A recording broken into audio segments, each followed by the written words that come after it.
Hey guys, I got another book for you, Destiny. Nana should be getting this one soon too, so you guys can make sure you talk about it after you and Mommy watch it together, okay? This one is called The Tree Lady.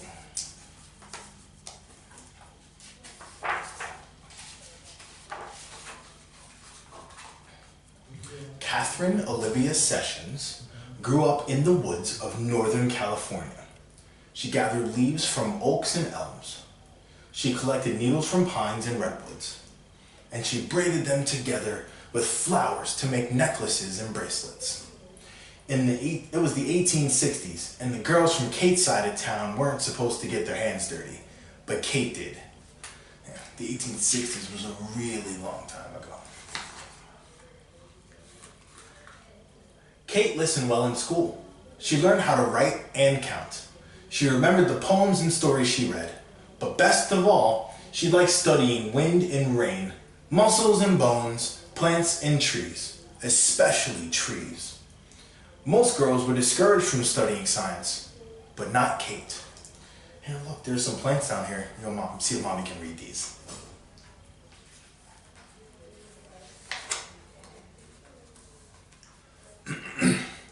Kate felt the trees were her friends.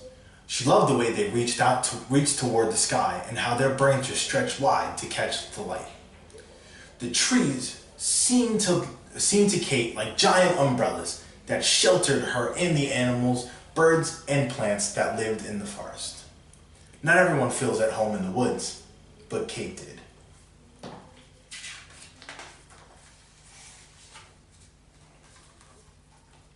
When Kate grew up, she left home to study science at college.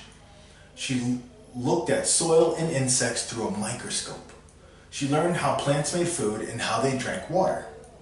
And she studied trees from around the world. No woman had ever graduated from the University of California with a degree in science, but in 1881, Kate did.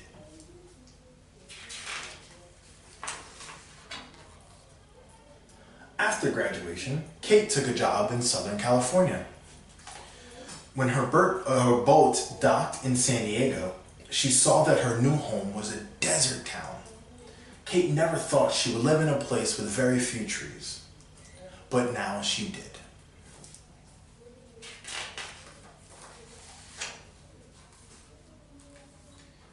Kate began her job as a teacher.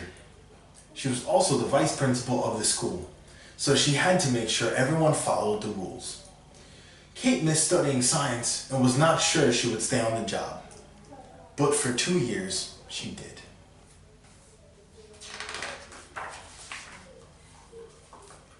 From her school, Kate could see City Park in the hills above town.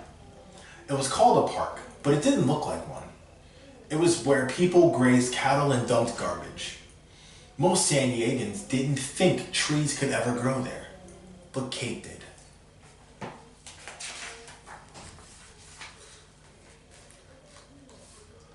With Kate's love for the woods, she thought San Diego needed trees more than anything else. So she left teaching to become a gardener. She knew she must plant trees that could live in a dry soil with lots and lots of sunshine. Her friends worried Kate wouldn't find trees like that, but she did.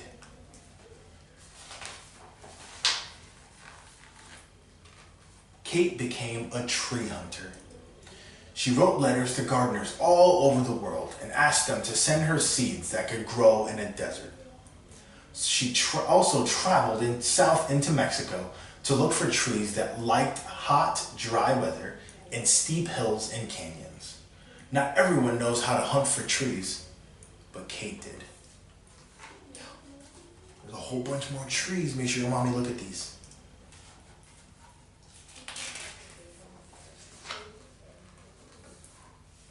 Soon, Kate's trees were planted along streets, around schools, and in small parks and plazas all over town. People bought trees from Kate's nursery and planted them in their yards. From elms and oaks to eucalyptuses and palms, by the turn of the century, young trees from Kate's nursery were growing in every part of San Diego. Most people didn't think a desert town could sustain so many trees, but Kate did.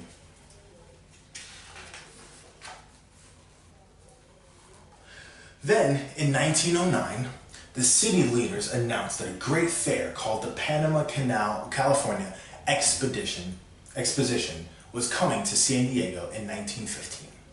The fair would be held in City Park, which was now called Balboa Park. Kate felt Balboa Park still needed more trees, thousands more, to look beautiful and to shade the visitors that came to the fair.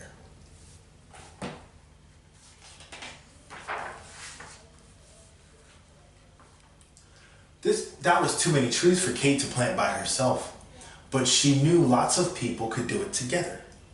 She asked her friends to bring their friends and come to the park for tree planting parties. And again, people volunteered to help. Those volunteers weren't sure they could plant enough trees, but before long, they did.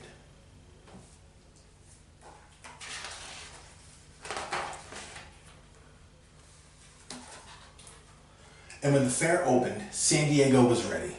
Millions of trees and plants filled Balboa Park.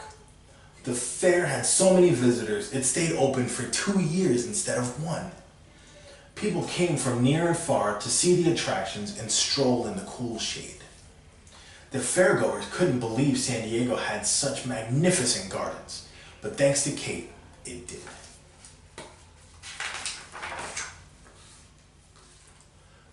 In the years after the fair, Kate was given many awards for her work, and people took to calling her the mother of Balboa Park. She continued gardening and planting trees until she passed away in 1940. Back then, few could have imagined that San Diego would become the lush, leafy city it is today.